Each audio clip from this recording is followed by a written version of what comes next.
Assalamualaikum warahmatullahi wabarakatuh. Jumpa lagi bersama saya Adi di channel Ngulik Sejarah. Dan pada video kali ini saya akan kembali lagi membacakan suatu kisah misteri. Kali ini berjudul tentang sebuah kisah misteri Temaram. Cerita kali ini ditulis oleh Manafila. Nantinya kalian juga bisa mengunjungi thread beliau secara langsung. Yuk, daripada kita lama-lama, daripada kita penasaran bagaimana sih ceritanya, mari kita langsung saja menuju ke ceritanya. Namun sebelum itu, untuk kalian yang belum subscribe channel ini, subscribe ya teman-teman. Dan nyalakan tombol lonceng notifikasinya agar kalian tidak ketinggalan video terbaru selanjutnya dari channel ini. Saya sarankan untuk kalian mendengarkan cerita kali ini dengan earphone terbaik kalian ya teman-teman, agar kalian mendapatkan kualitas audio yang jauh lebih baik. Yuk, daripada kita lama-lama, langsung saja ya teman-teman, kita mulai ceritanya.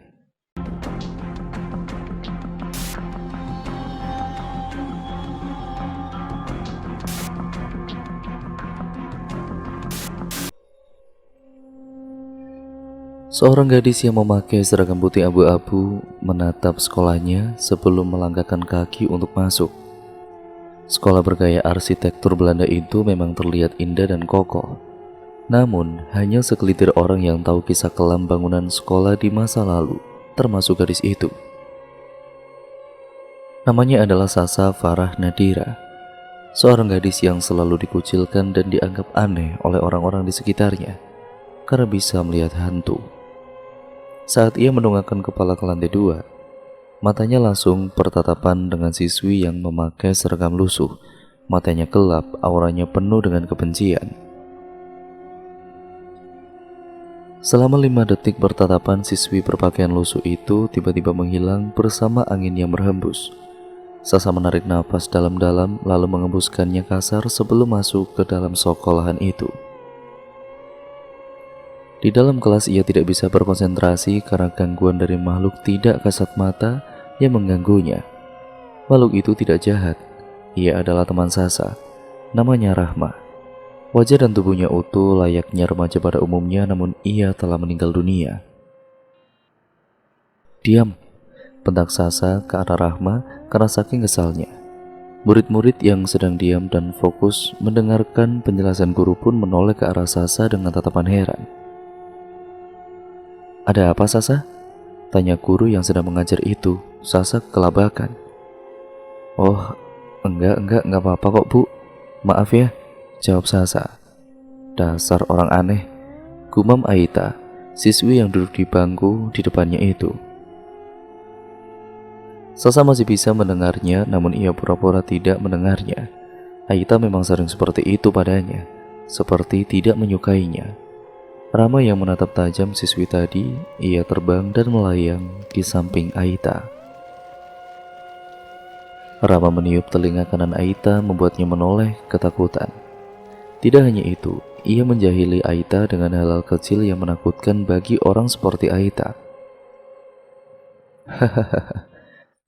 Aita tiba-tiba tertawa keras. Rahma menggelitikinya. Brak! Aita, keluar kamu dari kelas ini. Kamu tidak sopan sekali. Saya sedang mengajar dan kamu tertawa keras seperti itu, bentak guru yang mengajar. Tawa Aita langsung berhenti. Loh bu, kok saya? Sasa juga salah bu. Tadi teriak-teriak. Kamu ini salah tapi nyalahin orang lain. Sasa tadi itu teriak nyuruh orang untuk diam, bukan malah tertawa kayak kamu. Loh bu, udah keluar sana. Rama tertawa puas. Rasain tuh, ucapnya lalu terbang dan menghilang. Aita bangkit dengan kesal. Sebelum keluar kelas, ia menatap kesal Sasa yang sedang tersenyum. Bagi Aita itu adalah senyuman mengejek. Padahal Sasa yang tersenyum karena Rahma. Rahma memang hantu yang baik. Walaupun ia telah tiada, namun Sasa senang berteman dengannya. Bel pulang telah berbunyi, namun Sasa belum pulang. Ia berada di ruang OSIS. Alasan ia masuk OSIS yang sebenarnya adalah mencari teman. Walaupun hanya 3 orang yang bisa berteman dengannya, yaitu Ronald, Aldo, dan Dita. Sisanya mereka seperti tidak mau berurusan dengannya lagi. Ia menunggu sendirian, namun tidak benar-benar sendiri. Ia bersama Rahma yang duduk di atas meja. Rahma, jangan duduk di atas meja ih.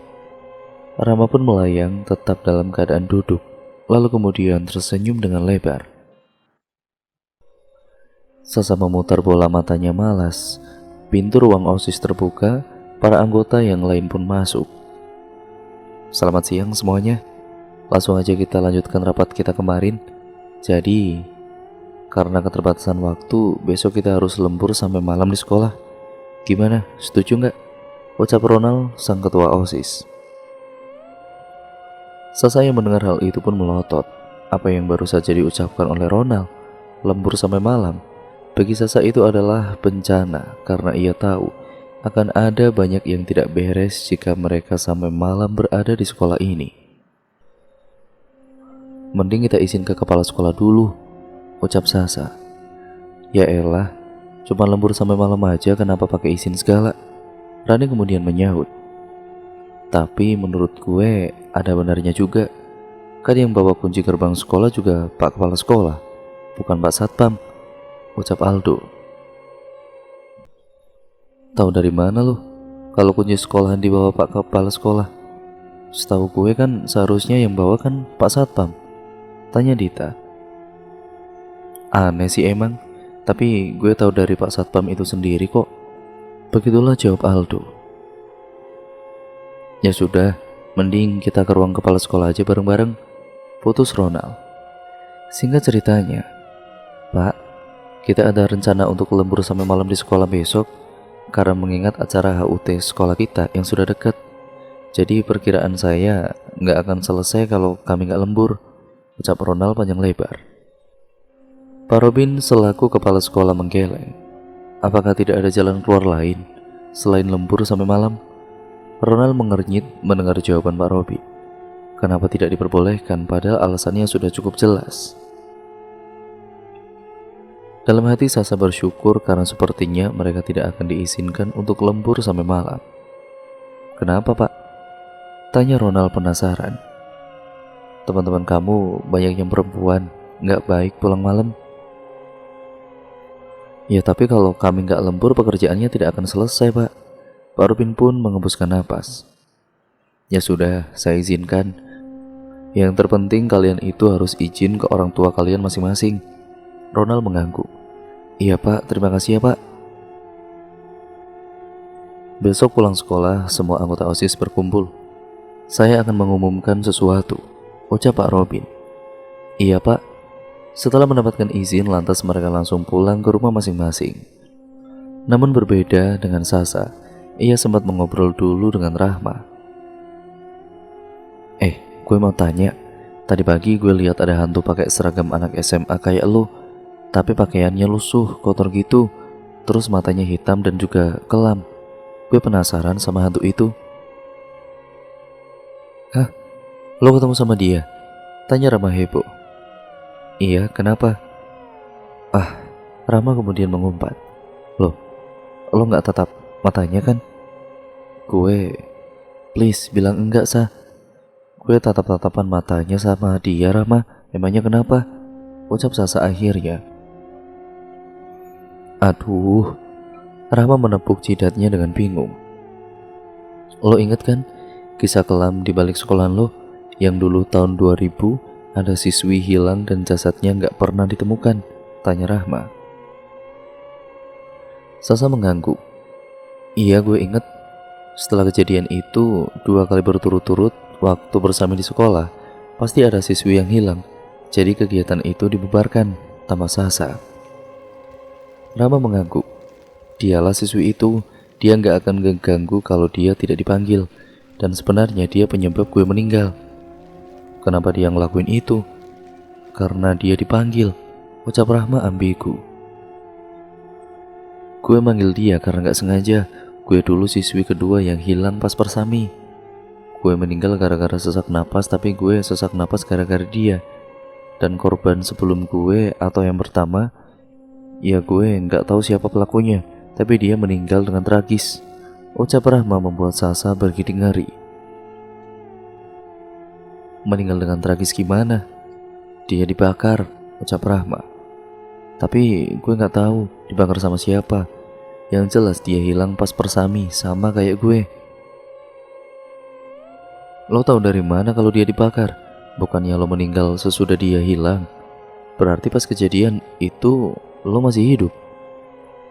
Gue diceritain sama hantu penunggu di kelas sebelah. Dulu pas gue ngerumpi bareng mereka. Emangnya hantu bisa ngerumpi juga ya? Ya bisa lah. Lo manggil dia gimana caranya? Tanya Salsa penasaran. Dengan cahaya temaram lilin, ucap Rahma lalu terbang. Jangan nyalain lilin, jangan biarkan ada cahaya temaram dari lilin, karena dia terpanggil gara-gara itu. Pakai senter atau apapun, yang penting jangan temaram, ucap Rahma lalu menghilang. Oh iya, Rahma datang kembali.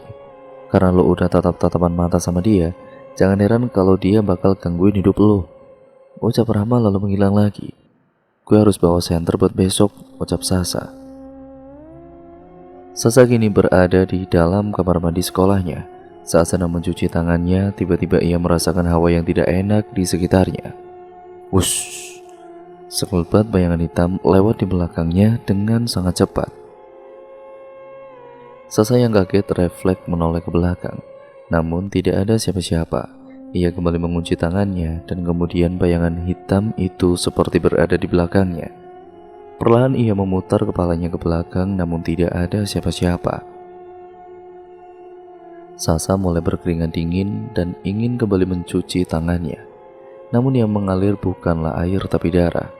Sasa sontak mundur ke belakang dengan terkejut. Gue gak ganggu, jadi tolong jangan ganggu gue juga, ucap Sasa sedikit takut. Perlahan darah yang mengalir itu berubah menjadi air normal. Ia langsung mematikan keran dan pergi dari sana. Saat ia membalikkan badan, ia menjerit saat melihat sosok dengan mata yang kelam dan aura yang penuh kebencian. Sosok yang hilang tahun 2000-an yang lalu. Jangan ganggu gue, ucap Sasa yang sedikit takut. Gue gak manggil lo, jadi jangan ganggu gue. Tolong. Sosok itu bersuara seperti sedang berbisik, namun suaranya menakutkan. Sosok itu mendekat ke arah Sasa. Sasa sontak mundur. Jangan ganggu gue. Pintu kamar mandi terbuka dan sosok itu lenyap bersamaan dengan masuknya Aita ke dalam kamar mandi. Aita menatap Sasa sebal dan berlalu. Sasa menutup mata lalu mengembuskan napas berat. Sepertinya nanti malam teror akan dimulai, gumamnya lalu keluar dari kamar mandi. Inilah saat yang Sasa takutkan, saat bel pulang sekolah, dan artinya setelah ini mereka akan lembur di sekolahan sampai malam. Sasa berjalan ke ruang OSIS sesuai dengan perintah Pak Robin kemarin. Saat masuk ke dalam ruang OSIS, ia melihat Pak Robin menatapnya dengan pandangan yang tidak bisa Sasa jelaskan dengan kata-kata. Pak Robin, silakan dimulai, ucap Ronald. Saya di sini hanya akan menyampaikan dan memberikan sebuah pesan. Tolong dipatuhi. Mereka mengangguk. Saat malam jangan menyalakan lilin di sekolah. Jika memang gelap, nyalakan senter atau lampu yang terang. Jika tidak ada, biarkan saja gelap. Wanti-wanti Pak Robin. Memangnya kenapa, Pak? Tanya Aldo penasaran. Turuti saja, tegas Pak Robin. Mereka pun mengangguk.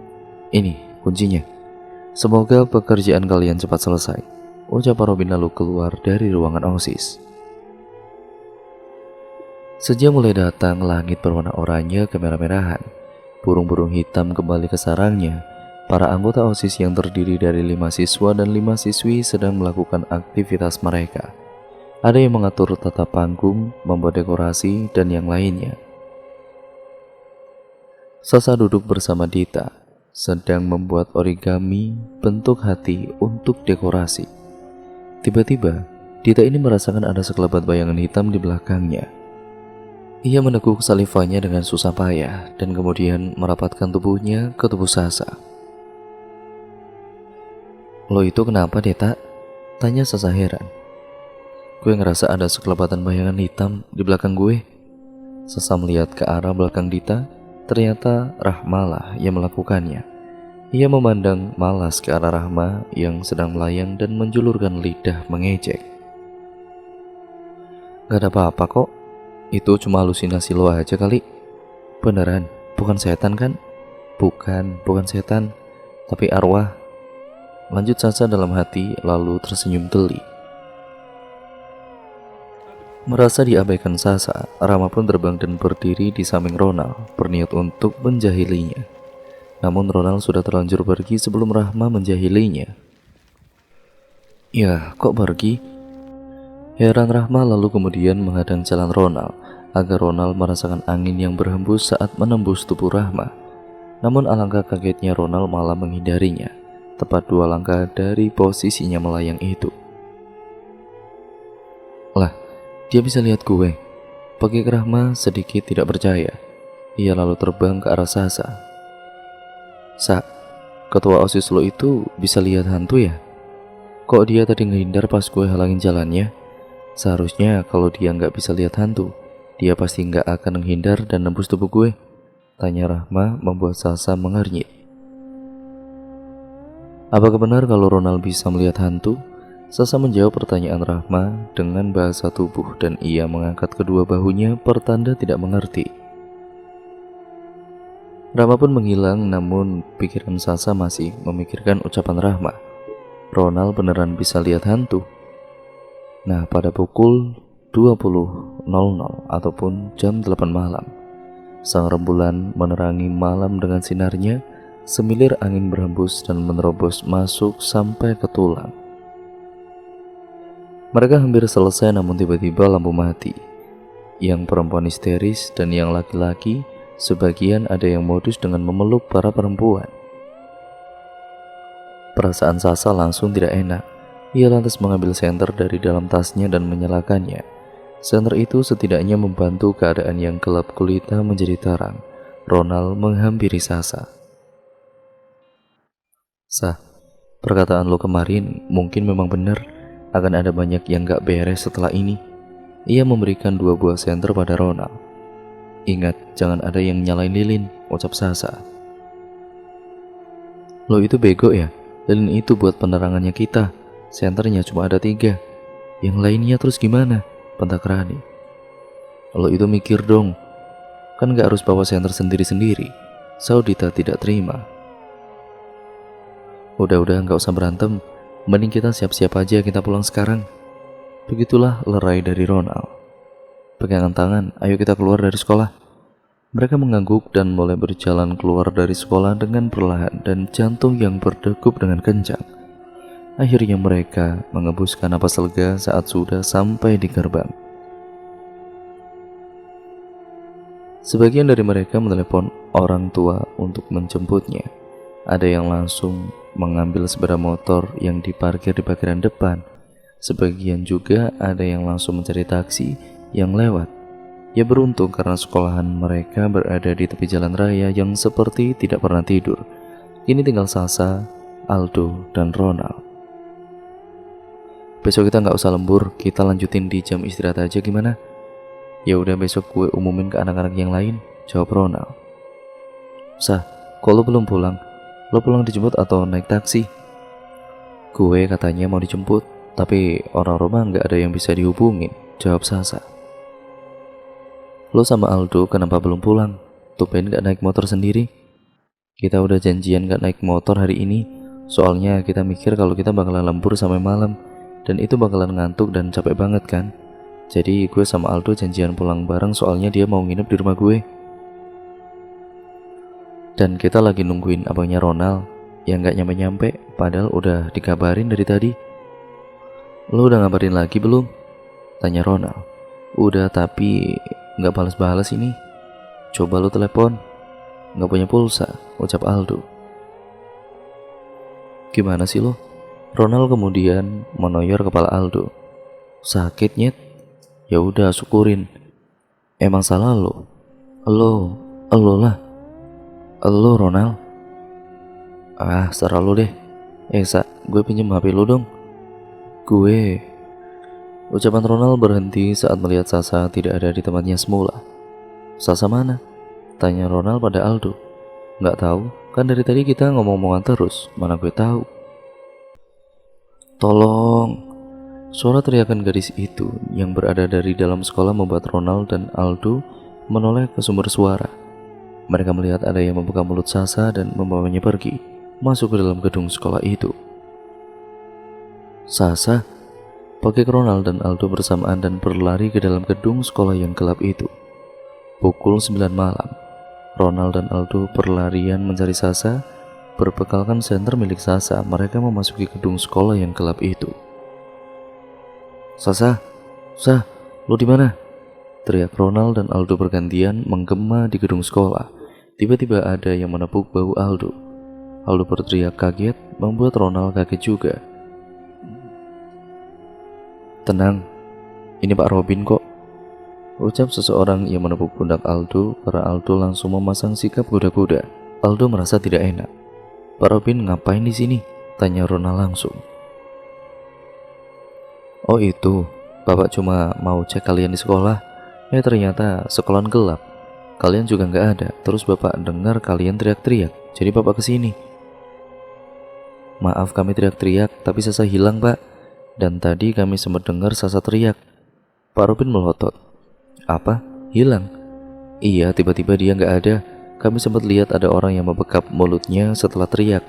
Jadi kita nggak dengar teriakan Sasa lagi. Rasa Ronald kala itu. Ya sudah, biar Bapak yang cari. Kalian pulang saja, besok kalian sekolah, ucap Pak Robin dengan nada bijak namun syarat akan wajah khawatir. Tapi bagaimana dengan orang tua Sasa? Apa harus dihubungi sekarang? Sudah, biar Bapak yang ngurus semuanya, kalian pulang aja. Jumat 9 Desember 2016, Sasa hilang. Itu adalah topik dan pembahasan terhangat di sekolah hari ini. Kabar mengenai hilangnya Sasa sudah tersebar seantero sekolahan. Ronald dan anggota OSIS yang lainnya mengadakan rapat dadakan di jam istirahat, membahas tentang hilangnya Sasa. Guys, gimana nih acara besok? Tapi kita kehilangan satu anggota kita. Apa acaranya kita batalkan saja? Begitulah tanya Ronald. Ya nggak bisa gitu dong. Kita udah susah payah buat nyiapin acaranya. Kalau nggak ada Sasa emangnya kenapa? Kan nggak ngaruh juga. Saud Rani tidak senang. Iya bener Rani, Aita membenarkan. Kalau lo berdua yang hilang terus kita nggak peduli dan malah seneng-seneng gimana? Mau? Tanya Dita sarkastik. Ya kenapa nggak diundur aja? Aldo bertanya. Gak bisa, kalau diundur nggak ada waktu lagi. Ya kalau gitu kita cari Sasa aja, usul Aldo. Oke, kalau gitu nanti pulang sekolah kita cari Sasa. Tapi kita selesaiin dulu persiapan kita buat acara besok. Ronald berjalan ke ruangan OSIS untuk berkumpul dan mencari Sasa. Persiapan mereka untuk besok sudah selesai. Rahma terbang di sampingnya. Ronald, panggil Rahma. Gue tahu lo bisa lihat gue, ucap Rahma. Namun Ronald tetap berjalan. Gue tahu di mana Sasa, ucap Rahma setengah berteriak. Ronald sontak menghentikan langkahnya dan melihat sekitar. Sepi, ia pun menoleh ke arah Rahma. Di mana Sasa? Tuh kan, gue tahu kalau lo itu bisa lihat gue, seru Rahma. Di mana Sasa? Tanya Ronald sekali lagi. Ron, selamatin Sasa. Nanti jam 6 lo datang ke sini. Bawa lilin, korek, senter, bunga 7 rupa, dan teman yang bisa lo percaya. Tolong Sasa sebelum terlambat. Nyawanya ada dalam bahaya, ucap Rahma. Lilin? Bukannya kata Pak Robin gak boleh nyalain lilin? Dan bunga 7 rupa buat apa? Iya, karena cahaya temaram lilin yang memanggil dia. Dia yang bisa menyelamatkan Sasa. Lo nanti tahu kenapa harus bawa bunga 7 rupa. Lo bukan hanya menolong Sasa, tapi ada satu lagi yang akan lo tolong, ucap Rahma lalu menghilang. Ronald melihat jam yang melingkar di pergelangan tangannya. Jam 4 sore. Masih ada banyak waktu untuk mencari apa yang dia butuhkan. Ia pun berlari ke ruangan OSIS. Ia mencari Aldo untuk menemaninya nanti malam. Al, nanti malam ikut gue cari Sasa di sekolah. Sekarang kita cari bunga 7 rupa dulu, ucap Ronald langsung saat melihat Aldo dan Dita sedang duduk di depan ruang OSIS. Hah? Ngapain malam-malam? Bunga 7 rupa buat apaan? Dita yang mendengarnya menyaut. Gue ikut. Ronald melotot, namun Aldo malah tersenyum modus. Enggak, lo gak boleh ikut, lo kan cewek, ucap Ronald. Emang kenapa kalau dia cewek? Tanya Aldo. Ya, emang kenapa? Gue temannya Sasa, masa gue mau cari Sasa gak boleh? Tapi gue siap nanggung akibatnya, ucap Dita seperti tidak terbantahkan lagi. Ya udah, tapi lo jangan lupa bawa perlengkapan yang bisa ngelindungin lo, entah itu balok atau pisau buat jaga-jaga. Ya itu juga nggak apa-apa lo bawa. Ya udah, sekarang kita bawa persyaratannya. Bawa lilin, korek, senter, dan bunga 7 rupa. Lo semua harus siap mental pokoknya, wanti-wanti Ronald. Tapi lo yakin mau ikut? Tanya Aldo mengkhawatirkan Dita. Iya, gue siap. Jam 17.50, gue tunggu di depan gerbang sekolah. Rama yang sedari tadi melihat dan mendengar hal itu tersenyum lega karena Sasa akan diselamatkan. Ia terbang dan berbisik ke telinga Ronald. Suruh Dita bawa semprotan air campur merica. Taruh di kantung celananya, biar gampang diambil. Ronald mengangguk. Tak, lo jangan lupa bawa semprotan air campur merica ya. Taruh di kantong celana biar gampang diambil. Dita kemudian mengangguk. Ya udah, gue pulang dulu ya guys, bye. Dita berlalu diikuti oleh Ronald dan juga Aldo. Nanti malam waktunya mereka untuk menyelamatkan Sasa. Dita kemudian memasukkan segala perlengkapan ke dalam tasnya, tidak lupa semprotan air yang dicampur merica bubuk di saku celananya. Ia baru mengingat satu hal. Ponselnya mati dari tadi pagi karena semalaman ia lupa mengisi daya. Ia pun mencas ponselnya sambil mengaktifkan ponsel tersebut. Tidak lama kemudian ponselnya bergetar, ada panggilan masuk. Ia pun melihat siapa nama pemanggil itu, ternyata ibunya Sasa. Dita segera mengangkatnya, siapa tahu ada informasi kalau Sasa telah pulang ke rumah. Halo, sapa Dita. Iya, halo nak. Nak Dita, ini ibunya Sasa. Akhirnya nomor kamu bisa dihubungi. Dari tadi pagi kok nggak bisa dihubungi, sama kayak Sasa. Maaf bu, ponsel saya mati. Ada apa ya bu? Ibu mau tanya nak, Sasa ada di rumah kamu nggak? Soalnya kemarin dia bilang lembur di sekolahan. Terus dia minta dijemput, tapi pas dijemput dia nggak ada. Ibu pikir Sasa menginap di rumah temannya. Berhubung temannya kan cuma kamu, jadi ibu pikir dia di rumah kamu. Ucapnya panjang lebar mengkhawatirkan anaknya. Dita baru ingat satu hal, berarti tidak ada yang memberitahukan kabar Sasa hilang pada keluarganya. Astaga, ibunya pasti sangat khawatir mendengar kabar tentang hilangnya Sasa. Sasa nggak ada di rumah saya bu. Sasa hilang kemarin malam. Apa? Kenapa tidak ada yang memberitahukan keluarga Sasa? Marah ibunya Sasa. Saya kurang tahu bu. Tapi hari ini saya sama teman-teman saya mau cari Sasa di sekolah bu. Biarkan ibu ikut. Jangan bu, mending ibu lapor ke polisi saja. Kalau masalah cari Sasa di sekolah, biar saya sama teman-teman saja yang cari. Belum ada 24 jam nak. Tapi ya sudah, biar ibu usahakan cari bersama anggota kepolisian di sekitar sini. Makasih infonya nak Dita. Iya bu, sama-sama. Dita mendesah lega karena ibunya Sasa tidak ikut bersama mereka. Kalau ia ikut, pasti akan bingung karena mereka membawa hal yang aneh seperti bunga 7 rupa. Sasa berada di sebuah ruangan dengan harum bunga melati, dengan keadaan mulut dipegap kain dan tangan serta kakinya diikat pada kursi yang sedang ia duduki. Rama yang melihat Sasa dengan kondisi seperti itu hanya bisa merutuki dirinya karena telah tiada dan tidak bisa membantu Sasa untuk kabur.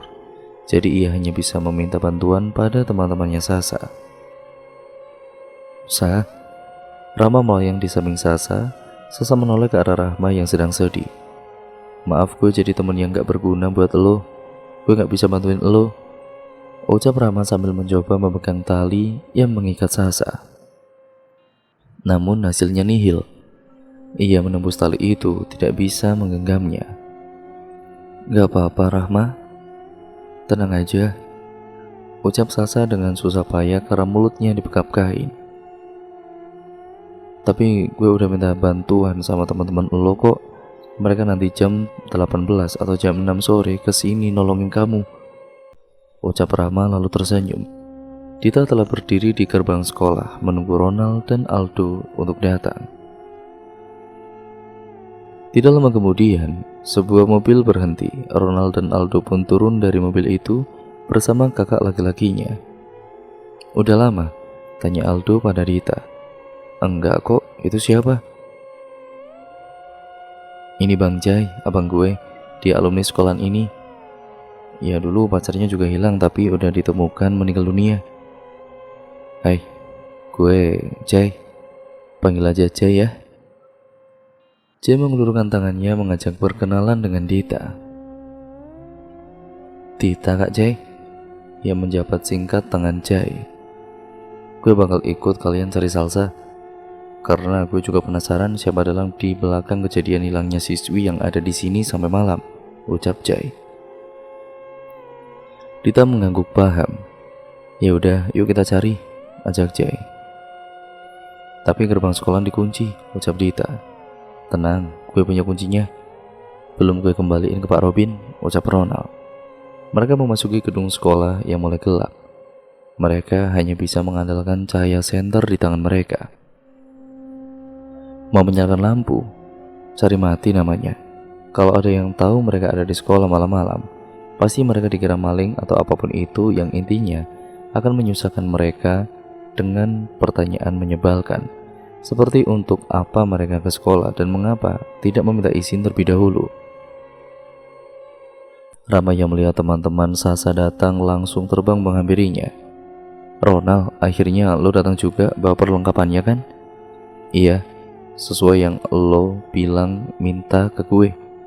Gue juga udah bawa teman-teman gue, ucap Ronald sambil menuju ke arah Aldo, Dita dan juga Jai. Lo ngapain lihat abang gue kayak gitu? Tanya Ronald. Rama melayang ke depan wajah Jai. Jai, ini Rahma. Lo masih ingat gue kan? Ucap Rahma pada Jai, namun sia-sia. Jai tidak bisa melihatnya apalagi mendengarnya. Ronald yang melihat hal itu bertanya pada Jai. Bang Jai, lo kenal Rahma? Tanya Ronald. Rahma? Nama lengkapnya siapa? Nama lengkap lo siapa? Tanya Ronald pada Rahma. Namun, jika Aldo, Dita, dan Jai yang melihat, Ronald bertanya pada angin. Dalam artian, Ronald tidak bertanya pada siapa-siapa. Rahma Zainab. Jai kalau manggil gue, Zai. Jawab Rahma. Nama lengkapnya Rahma Zainab. Katanya Bang Jai kalau manggil dia Zai. Ucap Ronald membuat Jai melotot.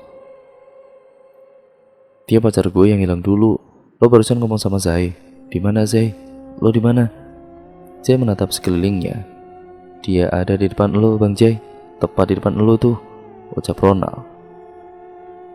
Jai langsung bertingkah seolah-olah sedang memeluk seseorang di depannya. Meskipun Jai tidak bisa melihatnya, namun memang benar Jai tepat memeluk Rahma. Gue kangen sama lo, Zai.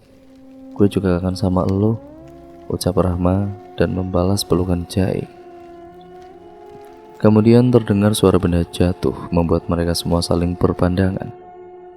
Sasa di mana? Tanya Ronald pada Rahma. Dia ada di ruangan Pak Robin, di sebuah kamar yang tersembunyi di ruangan itu. Jadi yang nyulik Sasa, Pak Robin? Potong Rahma membuat Ronald mengepalkan tangannya hingga ujung kukunya memutih. Jadi itulah sebabnya ia berada di sekolahan kemarin malam. Untuk apa dia menculik Sasa? Siapa yang membunuh pacar Jai? Mengapa Rahma menyuruhnya membawa barang-barang yang aneh? Masih banyak pertanyaan yang muncul di pikiran Ronald. Namun ia masih belum bisa menjawab pertanyaan itu. Semuanya masih terlalu abu-abu bagi Ronald.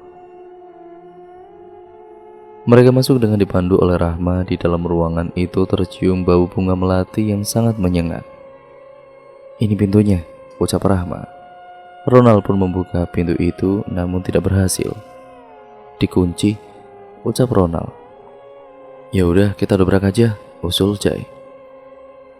Ronald mengangguk dan mendobrak pintu dan berhasil. Pintu itu terbuka dan langsung memperlihatkan Sasa dengan kondisi yang menyedihkan. Sasa, Peggy Dita lalu berlari menghampiri Sasa, sedangkan yang lainnya pun menyusul.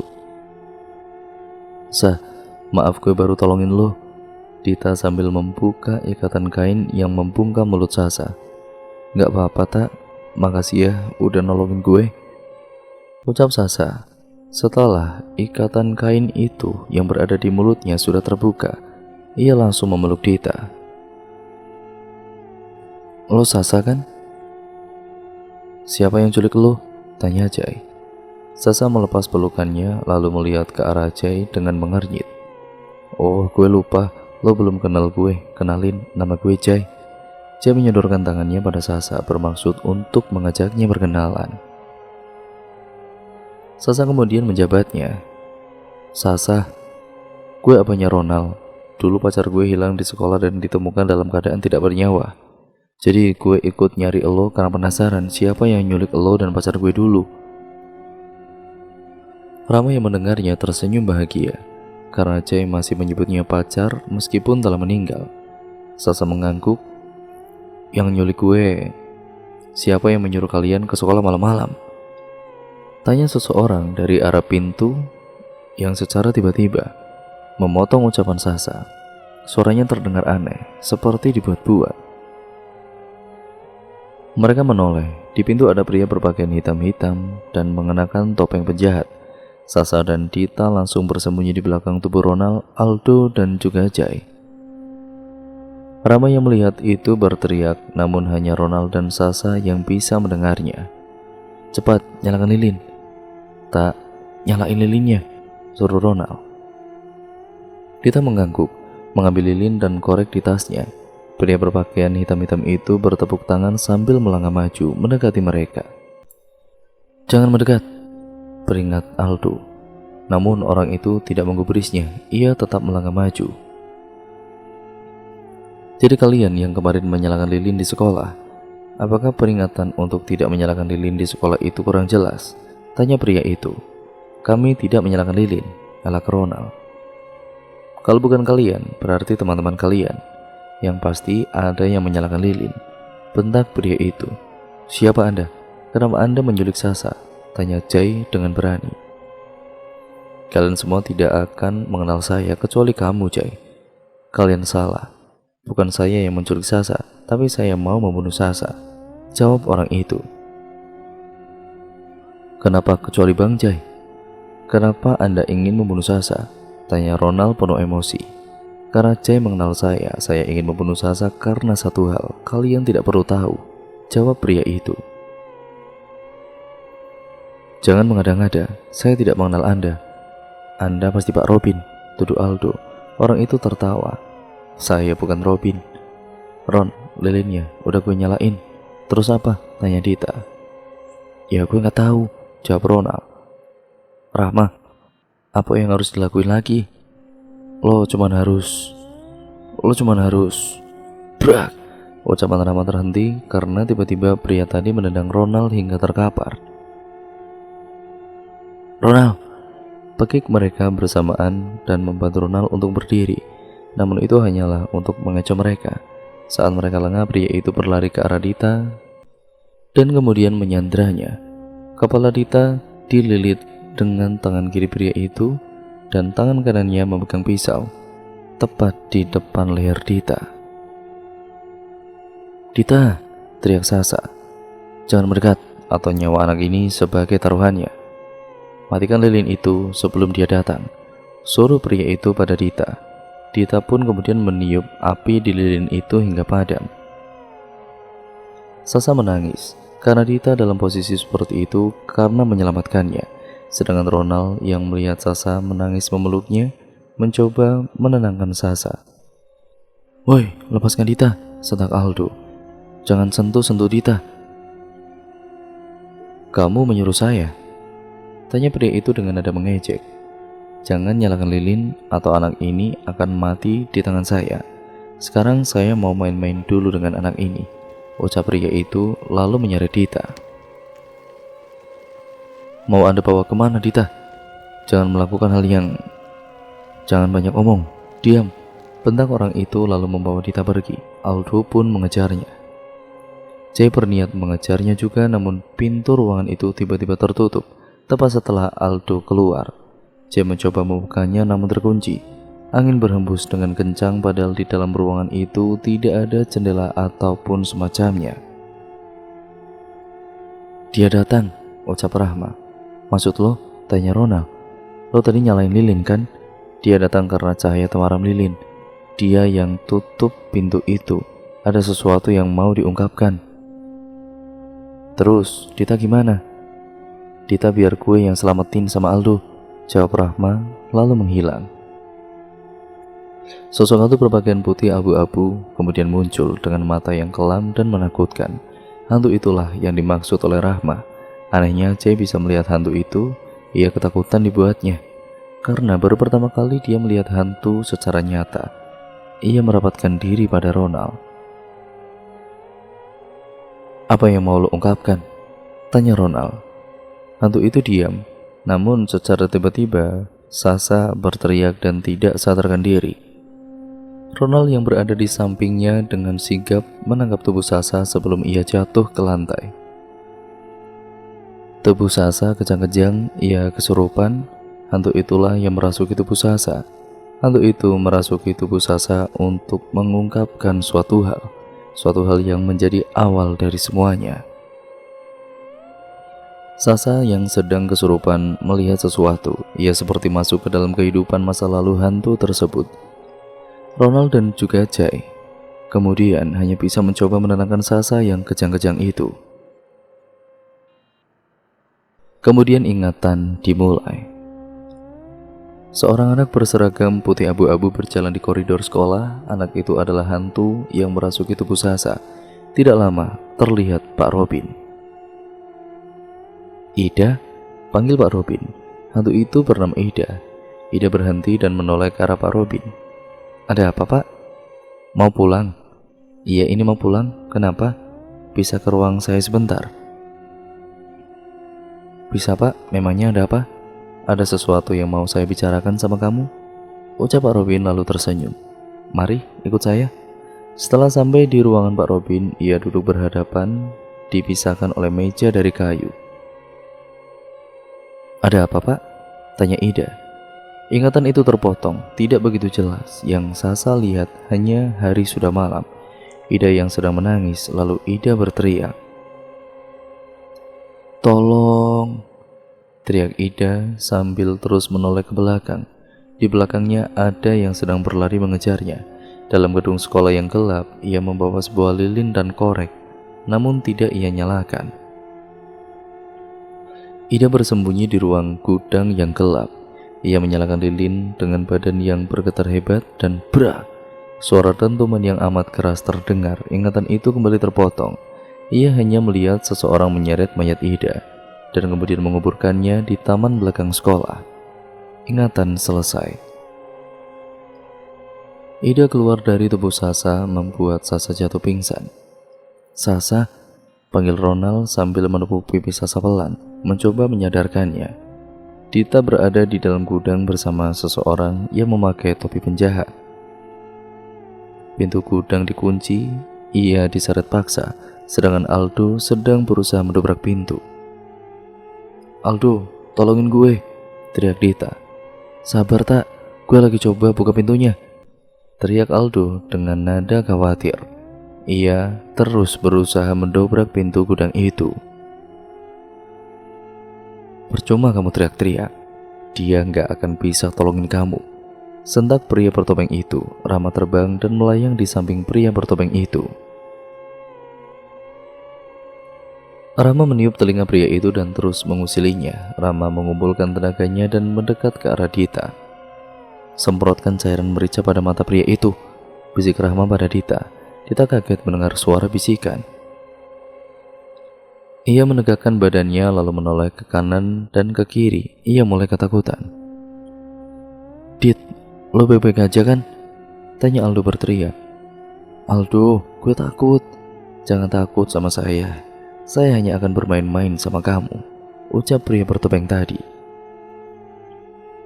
Saya tidak takut pada Anda, bentak Dita.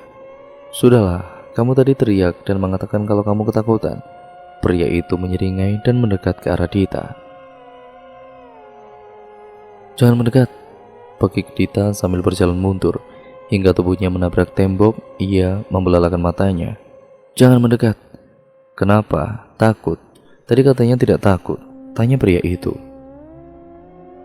Dita menggeleng. Ia memang merasa sedikit takut pada pria itu, tapi ia merasa jauh lebih takut pada suara bisikan tadi. Rama kemudian menjatuhkan barang-barang, membuat Dita dan pria bertopeng tadi menoleh ke sumber suara dengan tatapan horor. Saya tidak takut pada Anda, tapi saya takut sama yang jatuhin barang-barang tadi, ucap Dita. Jangan takut, gue mau tolongin lo. Cepat semprotin cairan merica di saku celana lo dan pergi dari sini. Kunci pintu itu tetap di lubang kuncinya. Aldo mengkhawatirkan lo, bisik Rahma. Dia memejamkan matanya antara sedikit takut dan bingung. Akhirnya ia mengembuskan napasnya. Dita mengambil cairan merica di sakunya dan melihat ke arah pria yang sedang sibuk melihat ke arah barang yang sedang berjatuhan. Ia mengarahkan semprotan itu ke arah pria tadi dan tepat saat pria tadi menoleh ke arah Dita. Dita kemudian menyemprotkan cairan itu lalu berlari ke arah pintu dan benar saja kunci pintu gudang masih tetap ada di lubang kuncinya. Sial, jangan kabur kamu, ucap pria itu sambil kesakitan karena matanya terasa sangat perih. Setelah membuka pintu, Dita langsung melihat Aldo yang sedang berancang-ancang untuk menabrak pintu. Dita, Aldo langsung mengurungkan niatnya untuk menabrak pintu, berubah berancang-ancang untuk memeluk Dita. Dita, panggil Aldo dengan senang sambil mendekat untuk memeluk Dita. Dita menghindar dan mencita kepala Aldo. Jangan modus kamu. Waktunya gak tepat. Ayo kita ke Sasa sama yang lainnya, ajak Dita. Kok gue dicitak? Tanya Aldo polos membuat Dita geram. Gak usah dibahas, yang penting sekarang kita ke Sasa sama yang lainnya. Gue mau mengajar orang tadi, ucap Aldo. Brak! Pintu tertutup keras dan suara benda berjatuhan membuat Dita dan Aldo saling pandang. Dita dan Aldo saling berpandangan dan setan. Pekik mereka berdua lalu berlari ke arah ruangan Pak Robin. Dan cerita pun akhirnya berlanjut ke part yang selanjutnya ya teman-teman, yaitu part kedua yang sekaligus akan menjadi part terakhir dari keseluruhan alur ceritanya. Jadi tetap stay tune terus di channel ini ya teman-teman. Jangan lupa untuk like, comment, dan share, serta subscribe channel ini dan nyalakan tombol lonceng notifikasinya agar kalian tidak ketinggalan video terbaru selanjutnya dari channel ini. Sekian dan terima kasih, video ini saya akhiri, kurang lebihnya mohon maaf ya teman-teman. Sampai berjumpa di video terbaru selanjutnya dari channel ini. Wassalamualaikum warahmatullahi wabarakatuh.